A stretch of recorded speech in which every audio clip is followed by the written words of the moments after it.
Hey, everybody. Welcome to another episode of the Horse Geeks podcast, where we look at horses and riding from the inside out. I'm Kirsten Nelsen, professional horse trainer, and my good friend Deb Romero is here, certified Alexander Technique instructor. So today's topic, I'm not sure I have the wording quite right, but something about how horses and people tend to look worse during rehab before we look better or before our horses look better. And this is a phenomenon I really wanted to talk about in detail. And you said you have the same experience working with people that sometimes it looks like the body takes a backslide or Chaos. chaos. Yeah. Chaos. Yeah. But it's always coupled with, like, I always, somebody will send me a picture and I'll be like, egads, like the horse looks like it's lost top line or lost weight or the back is suddenly dropped.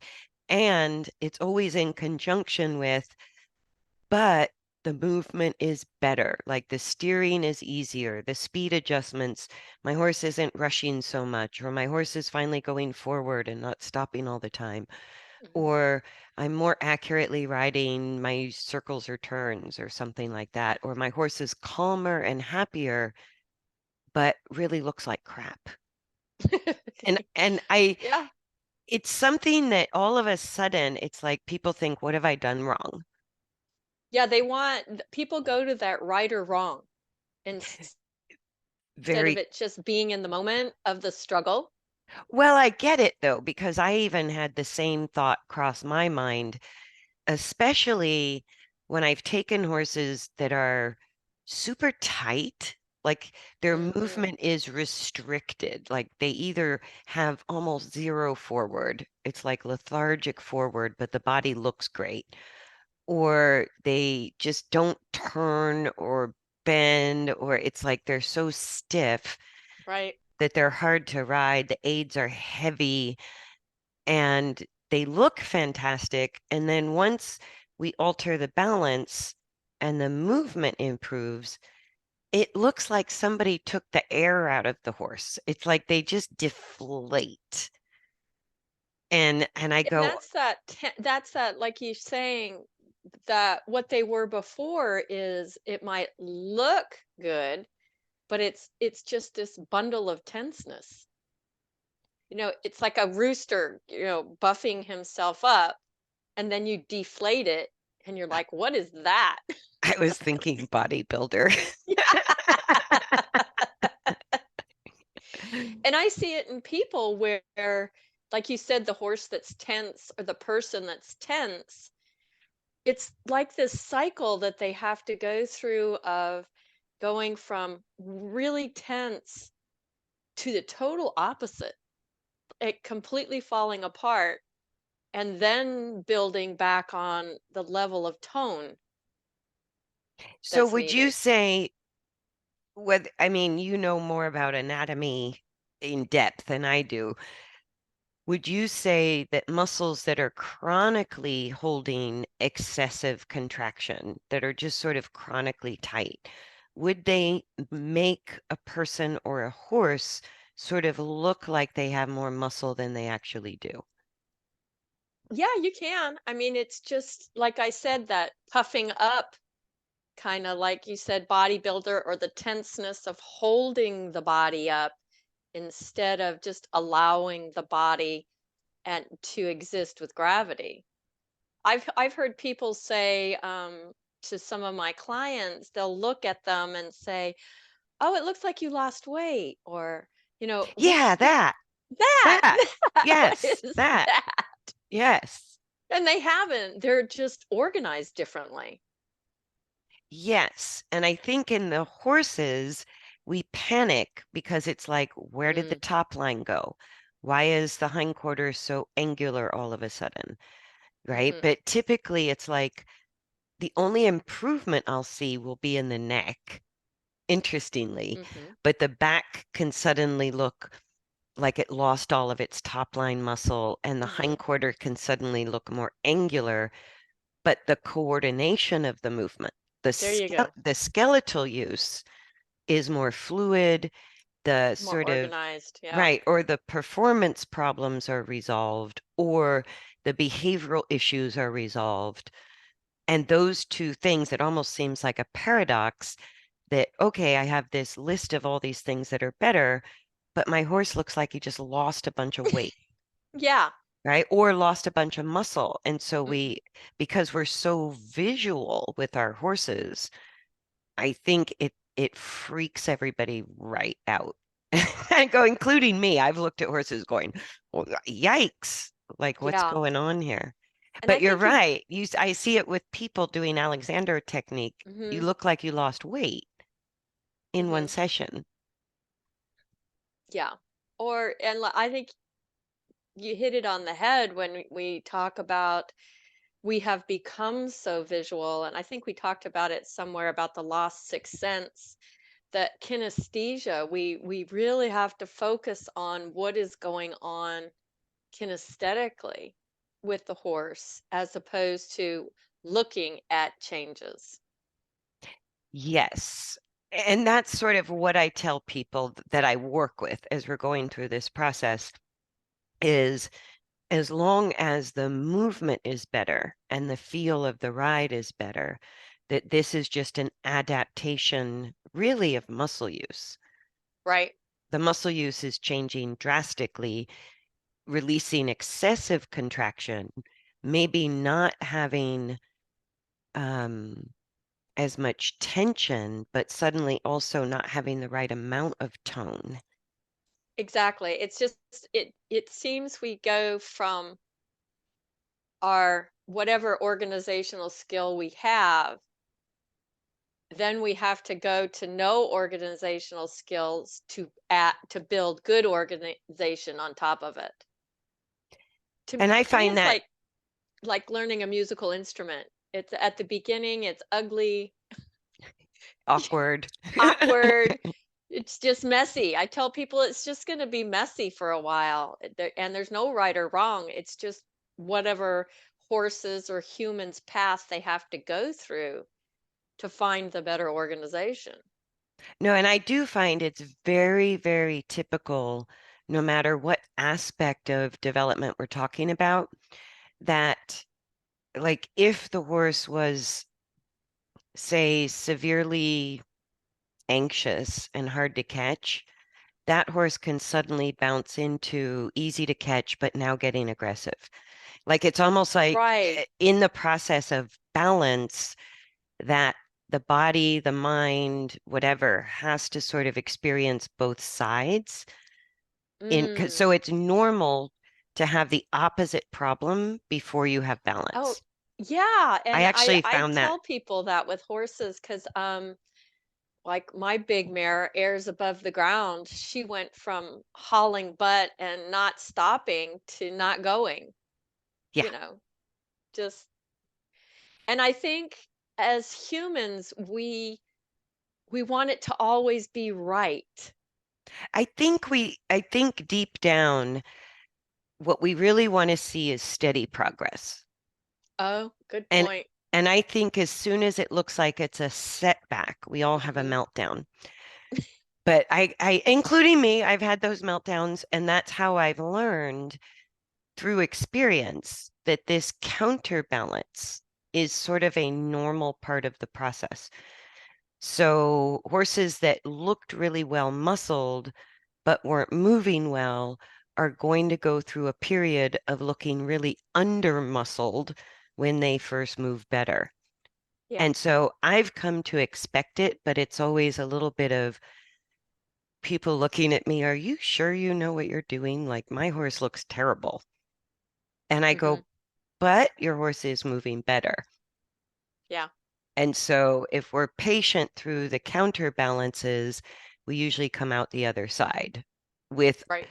a beautifully muscled horse that also moves really well and is light to the aids and behaviorally is very calm and cooperative. I go, that's the ultimate goal. Right. But I think as we navigate our way there, those counterbalances or those sort of bouncing to the other side of the equation, The side road. always, it always feels like a massive setback. It feels like if you're thinking about progress as a constant forward Right. movement Hmm. linearly, then all of a sudden a counterbalance means you're going backwards. Yeah. Well, case in point, my big mare has had this neurological thing in her neck, diagnosed many years ago. Haven't had a problem in years. And it just out of nowhere last week showed up again. And it shows up as a lameness. And I was like, oh, okay, we're going back to the ABCs, are we? Okay, fine. So, and in your mind, you're thinking this is a setback. Yeah, we all do it. We all do Yes. that. And then I had to talk to myself and say, well, what am I missing? And I What think I else talked to is you about it. happening? Yeah, Yeah. And so I put her on the long lines. I said, well, what am I missing? What am I not feeling when I ride? That, and that's what's great about having eyes watching you, is because you sometimes just don't see or feel what's really going on. right. And I saw it. I saw what she was doing, and she was parking out when she halted. And I went, okay, well, that's probably part of the problem. We'll work Stressing the on neck that. again. Yeah. Hmm. So, Or it can come in conjunction, like, because as you're changing the degrees, like, I don't think of balance as a single event. right. I go, balance is, I have this problem. Now I have the opposite problem. Now I have less of the original problem. Oh, now I have less of the opposite of the original problem. And you Hmm. sort of make your way to the middle of the two sides of the same coin, whether the horse is too slow or too fast or great to the left, bad to the right. It's like that counterbalance leads to the middle way. But every time we're changing degrees of function through the spine or degrees of rotation of the pelvis moving around the hip joint, it sort of brings up also, I think, some of the old issues. It's like another layer of the onion that you sort of Hmm. make an improvement.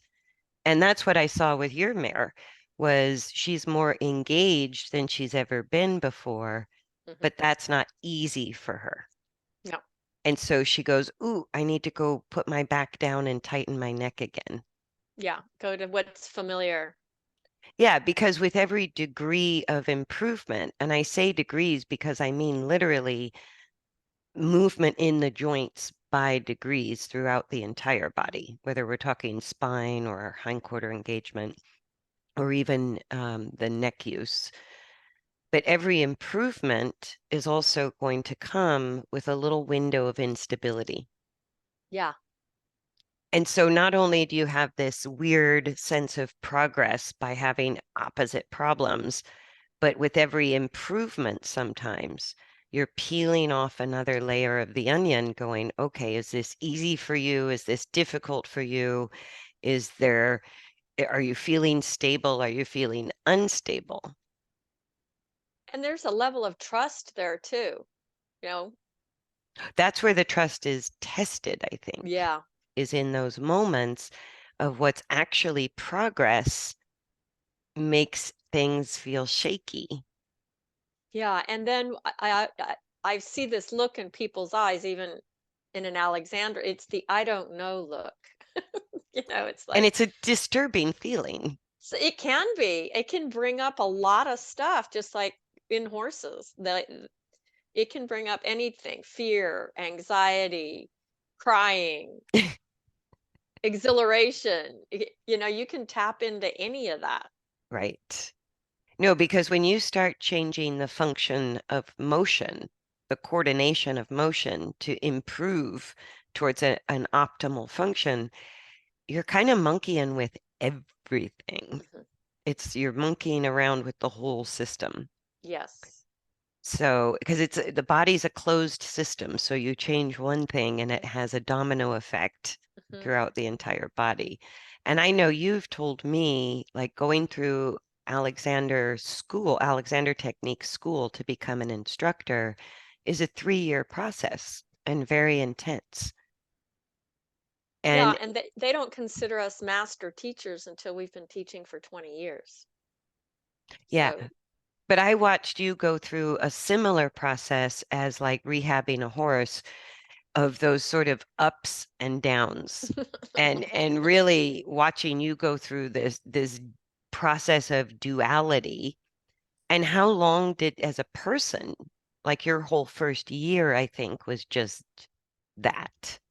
yeah, and I didn't ride. And there, I think we mentioned it in another podcast. I didn't ride, and another colleague that was going through the program with me, she was a soccer player. She quit playing soccer for a year. Because she just didn't know how to do it. Well, because we wanted, one side of us wanted to go into our habit and just play, just for that feeling of riding, playing, whatever. But the other part of us that had been in school for a year was saying, not like that. Yeah, not like that. Not like that. Yeah. So we were like, okay, I'm just not going to do it because I don't have the organization yet. And if you think about it, it's 3 years seems like a long time, but it's my habits can still knock on my door. Oh, every day. Yeah. Yeah. No, I think it's amazing how drastically horses can change, but sort of knowing that process of the back and forth balance, problem, counter problem, and then peeling layers of what the body can do. Never Hmm. quite sure where you're going to run into what appears to be a setback with every improvement. It's actually an improvement, but I always get the call, my horse blew up. My horse looks terrible. My horse resorted back to something it hasn't done in years, and all this work, why, blah blah blah, ripping my hair out. And I just almost half expect the 911 call. I'm like, it's going to happen at some point because it actually, over the 25 years I've been doing this, I now know, oh, that's just normal. Hmm. That's what happens to people, and it's what happens to horses because the body is not a straightforward, It's not linear. predictable Mm-mm. It's thing. not an equation. Right. Right. And And I I go, think you brought up a really good point, is just the language, my horse. When it's our own horse, yes, it's the worst. it's like we get so emotionally attached. Um, and I know you've said this to me, and it makes so much sense to me, is I always try to ride my horse like I'm the trainer. Oh, just not necessarily the trainer. Ride your horse like you don't own it. It's somebody Yeah, else's. exactly. It's somebody Yeah. else's horse, and it's just a completely different ride. Yeah. Because also what makes the whole endeavor of changing our balance as riders on the horses that we've ridden for years, as well as changing our horse's coordination, the horse we've been riding for years, is that all those years we've been intertwining nervous systems. And just like an old married couple, we have the same argument over and over and over without resolution. You know what I mean? And that those years of just fumbling through with our own horses, we've developed unconscious habits that may Mhm. have originated from our horse's movement, but our horse's movement may have developed habits that originated from our balance. And it's pretty chicken and egg. You don't know. But I go, the horse can't change without the rider improving their balance and feel and timing. So we have to start there. But it's so interesting how unconscious some habits are on our own horses. Or the thought, that this horse, or and I hear it from people all the time, is that the problem owns them. That's interesting. What do you mean by that? That it's kind of like if somebody said, "Oh, my horse always drops the left shoulder on a left turn." Ah, and that's, Stuck in yes. that mentality of I have looking at the problem instead of what's going well, or just looking at true balance. and not giving energy to what we think is a problem. Yeah, and you've said that. I love it when you say, especially like a pain issue with a person, okay, my knee is grabbing all my attention because it's pain or it's a problem. And you Right. go, how's that left shoulder of yours doing? Or how, how's your big toe? And taking your focus away from that sort of dominance of the issue. That I've got to fix it. No, and what I mean by intertwined habits is take that example. The horse always drops the left shoulder on a turn. And so the rider for years has been lifting the left rein, trying to pick up the shoulder, right? 1,200 pounds. 1,200 pounds. I'm going to pick up that shoulder on a left turn. And I go, well, the solution is really in your opposite right rein. But it is unbelievably hard. I will stand there giving a lesson, going right rein, right rein, right rein. Mhm. And unconsciously, the rider, it's like that rider's hand on the left rein now has a life of its own. Yeah. It's bypassed conscious awareness. And that's what I mean by intertwined habits that we're not really aware of. Mhm. Is if we've been trying to pick up that shoulder with the left rein, and the problem, the solution to that issue that we've been trying to fix the same way for years may be more weight on the right seat bone, maybe an outside bend with the right rein, maybe just taking more outside rein and releasing the inside rein. There's a Mhm. lot of different ways, or changing the way you're using the inside rein, right? Or the way you're using your body balance. And all of those things factor into gaining the change with a unique horse. Um, but it's like that doesn't cross our mind. And that habit of grabbing the left rein in this example is so hard to break. Mhm. And it's kind of like those, I don't know, comedy things or cartoons where it's like you slap your own hand going, stop it, hand, Where stop. the rubber band on the wrist. Yeah, it feels out of control because it becomes such an unconscious habit. Mhm. So it is literally sort of out of our conscious control at the moment. But I think that's what I find writers get really exhausted with Uh, is just bringing some of those habits up to a conscious awareness in order to change them is mentally sort of fatiguing, mhm. Yeah, I had a client, and a gentleman in his 70s, come to me for his first lesson. And after the first lesson, I said, when would you like to come back? And he says, I'm not interested in coming back. And I said, okay, well, why is that? And he said, this is just way too much work. Yeah. This is too much thinking. I don't want to Yes. think this much. I was like, Yeah. okay, so be Okay. it. Yep. There are other alternatives. Yes. At least he was honest about it. Yeah, at least he was honest. Yeah. No, and I find that's a bit of a threshold when I work with writers. Somebody will find me looking for a quick fix to a Mm, singular problem, but usually the problems have a root cause, and the problem that they come to me about is really the manifestation of a chain of events that has a yeah, I root agree. cause that goes back a little further. And in order to resolve the problem, where it's more than just asking the horse to change. I go, as riders, we have to change in order to resolve some of our problems that our horses have. And that is a big threshold for some people. It's Yeah. just that feels overwhelming. Or again, there's that setback, lack of progress feeling. Like I have to go back to something that simple, but I'm competing at X level. That's remedial. And I go, well, that's where we need to change. That's where we're Mhm. tracing it back to alter the root that has now had a little journey and manifested in the problem you're describing.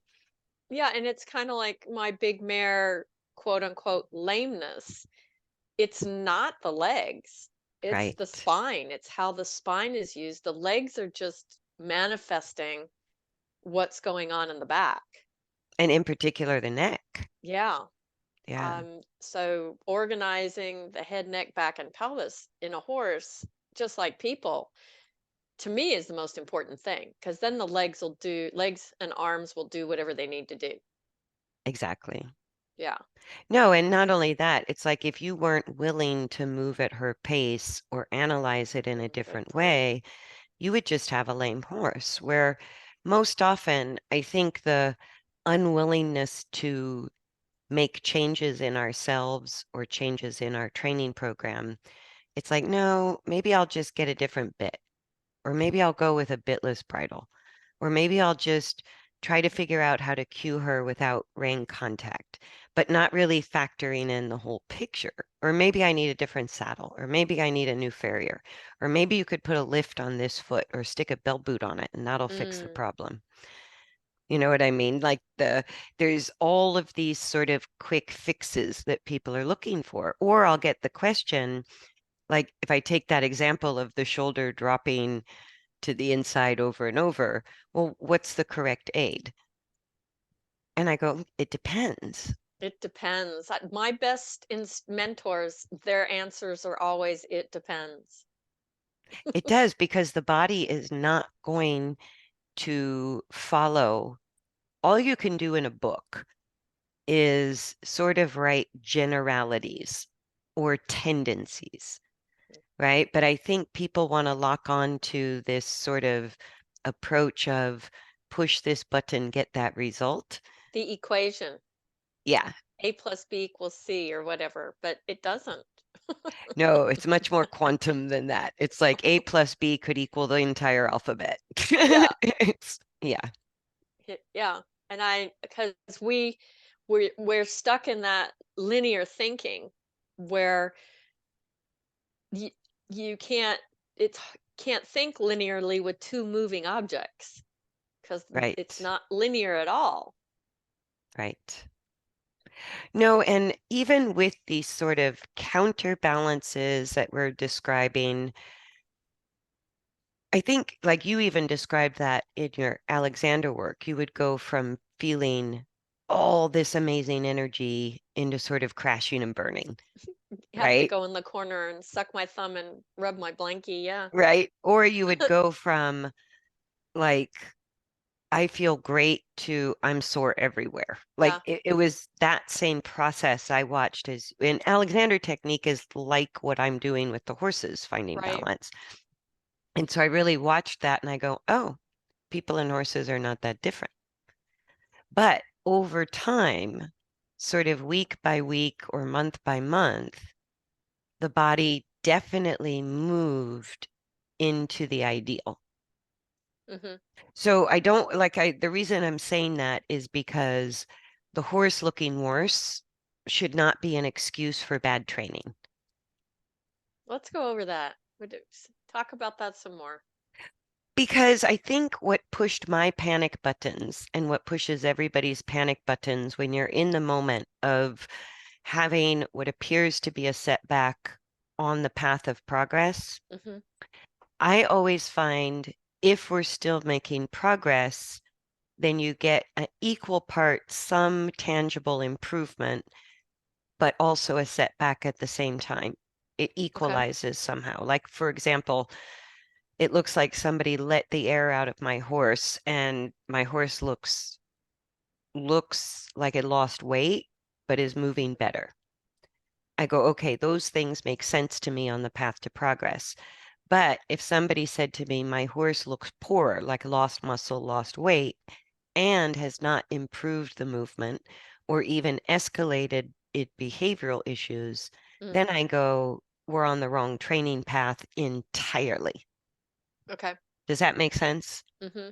Because it could be like I just know the horse business well enough that somebody would say, oh no, your horse losing back muscle is perfectly normal during the process. And I go, no, it's not really, especially over time, it's not normal at all. But if you have a window where something else has tangibly improved and the horse looks like they've had a setback, those two things that are kind of almost like a paradox.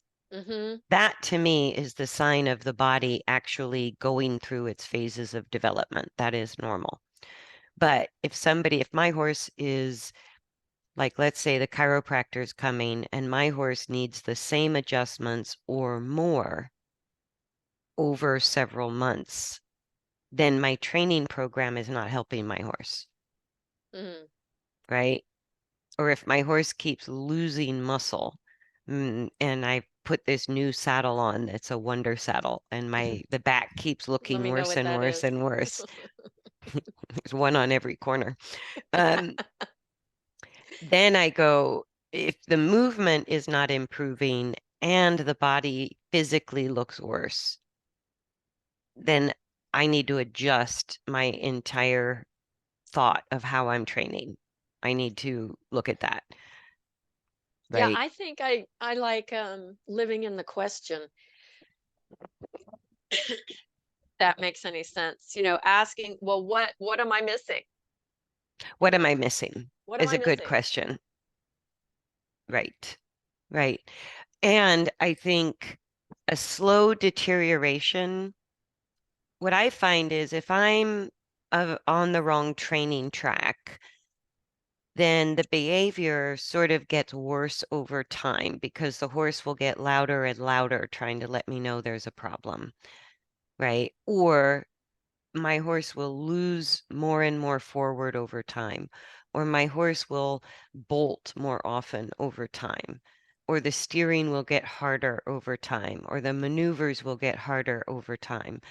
And if it's getting harder over time in the full picture, that's how I know I need to really explore my training theories Mm-hmm. or my strategies for training. One of the And, two and is just not also, I don't. working. It's a big deal here. Is even looking at um, like with my halflinger, we just couldn't figure out what was going on. Having laminitic episode after laminitic episode, and it boiled. We checked everything. His numbers and metabolic panel were fine. It turned out it was Lyme. I mean, Yeah. just Yes, bizarre, there can be an underlying physical issue. Absolutely. just bizarre. And then Absolutely. once we treated that, things started to look better. But sometimes, even It has nothing to do with training. in it, yeah, Right. it's just they're acting out, but it's going through as the owner or trainer, what are all the categories I need to look at? And Right. mm, No, and I think like in the example of like peeling the onion and counterbalancing as part of progress, I find that it's like the horse will look great and then within a week or two, all of a sudden, right, looks worse or acts worse, but then very rapidly starts to either look better or act better. Like it's a pretty temporary window. And I yeah, go, if it came on all of a sudden while you were making great progress and all of a sudden you get this apparent setback with something else improving, I go, keep going. And the horse looking better or acting better coming out of that setback happens within a month. Like it's not a long-term fix, it's a temporary issue.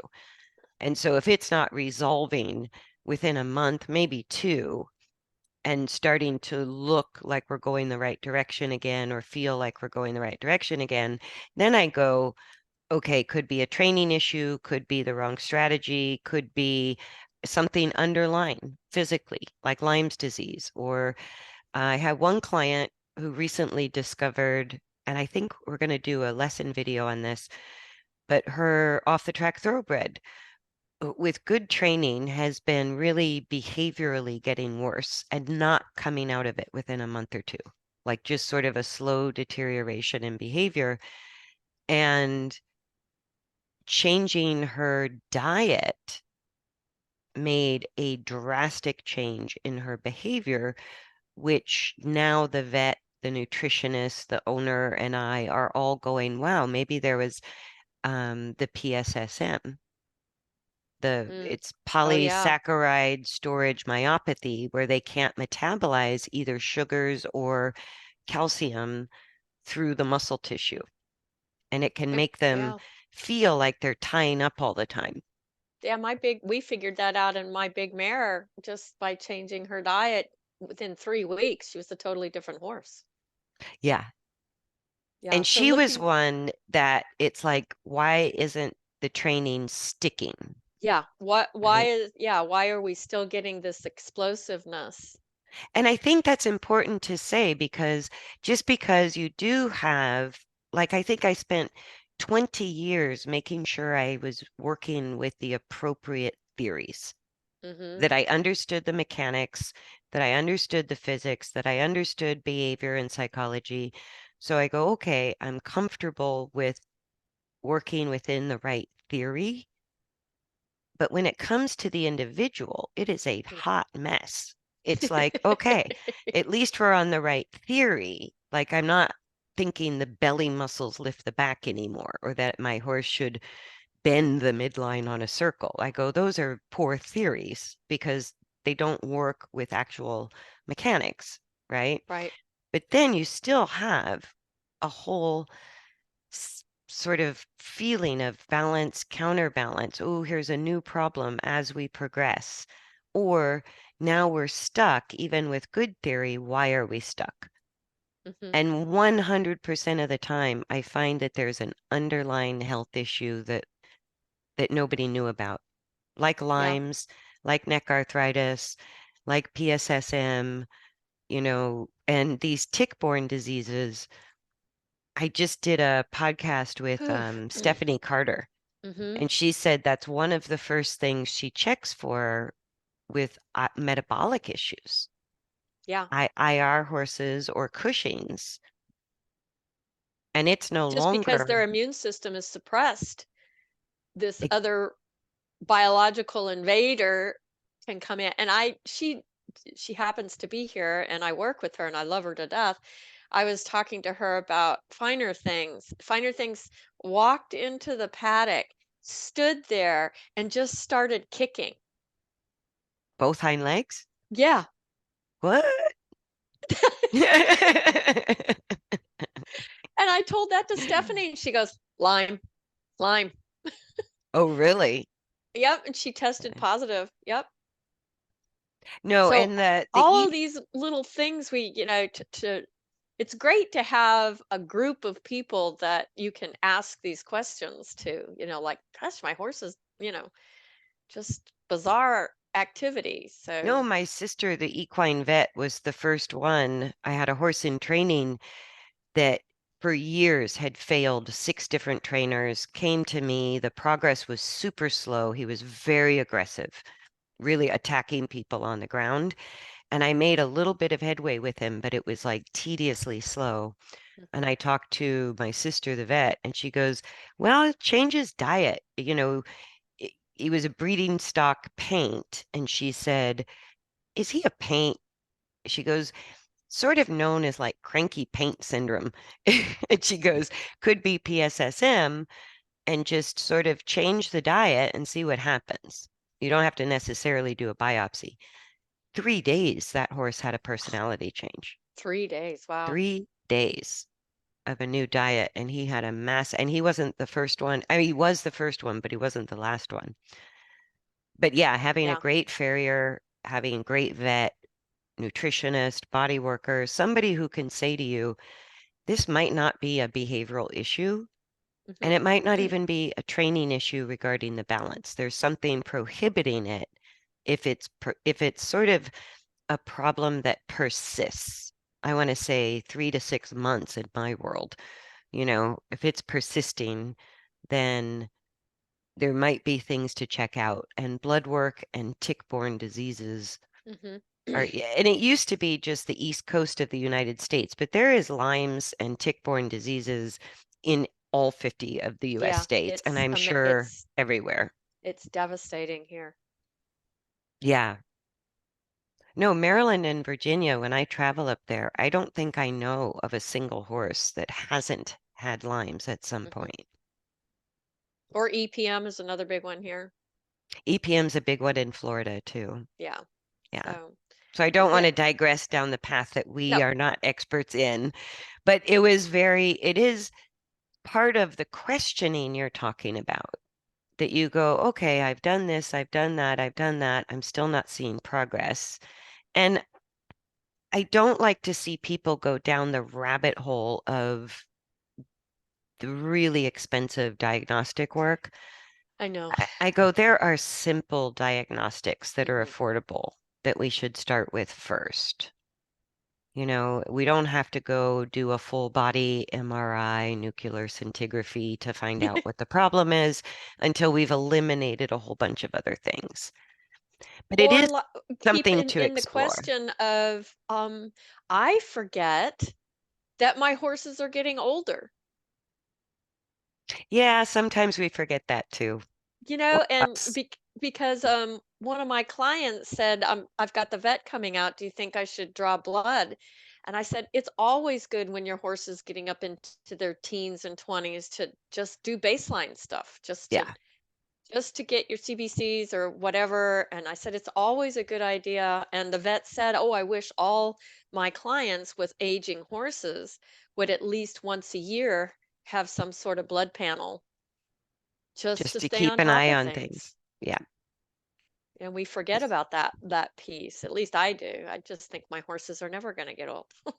me either. I mean, me or my horses. Yeah, right. So far, my 30-year-old mare looks fantastic. Yay. Yeah, but it has altered how I work with her. Um, Her whole feeding program has changed, Yep. and things have to change. Yeah, we have to be Absolutely. as adaptable as our horses, as we ask our horses to be. Yeah.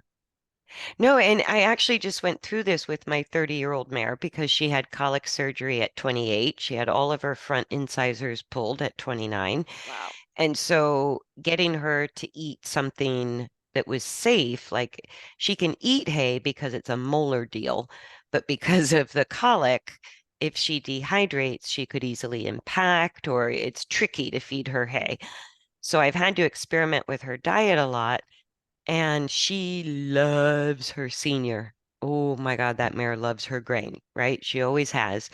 And so as she was losing weight, I was increasing the senior feed, which she's been on her whole life. She's done very well on it. But I was increasing it to like two or three 3-pound scoops twice a day. Wow. And I That's a kept lot. thinking for a while, like she's never been a spooky horse in the least. And she was suddenly getting distracted and spooky and fearful and actually acting like an Arab, which she never has acted like an Arab. Um, and so then I started thinking, well, maybe her eyesight's going a little at Right. 30. And then it finally hit me. I go, she's on a sugar high. I am feeding her way too much senior. And so I Good started, point. mixing in hay pellets, hay cubes, and cutting back substantially on just the amount of senior because it's supposed to be a complete feed, senior feed, and they can live off of that according to the bag. And I go, she's having she's having a kid on sugar reaction. Mhm. And so once I started cutting back and increasing hay pellets and that, she wasn't happy at first, Right. but it was like I kind No of, more cotton candy. yeah, yeah. And her behavior changed again, like within a week, as soon as I started cutting it back, because it's pretty heavy molasses. And so as soon as I started cutting it back, she calmed back down again. Yeah. Yeah, so it's that, to me it's, I try to look at it as what, asking the question, you Yeah. know, what am I missing? What am I not seeing or not, tapping into?